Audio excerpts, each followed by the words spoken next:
بسم اللہ الرحمن الرحیم۔ نبی کریم صلی اللہ علیہ وآلہ وسلم کا ارشاد پاک ہے کہ ایک آدمی صرف مکھی کی وجہ سے جنت میں چلا گیا اور دوسرا آدمی جہنم میں چلا گیا، اور دوسرا آدمی بھی مکھی کی وجہ سے جہنم میں چلا گیا۔ صحابہ نے عرض کیا، یا رسول اللہ صلی اللہ علیہ وآلہ وسلم، وہ کیسے؟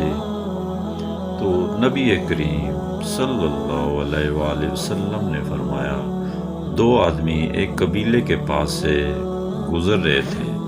اس قبیلے کا ایک بت تھا جس پر چڑھاوا چڑھایا جاتا تھا، اور کوئی آدمی چڑھاوا چڑھائے بغیر وہاں سے گزر نہیں سکتا تھا۔ چنانچہ ان میں سے ایک شخص سے کہا گیا کہ اس بت پر چڑھاوا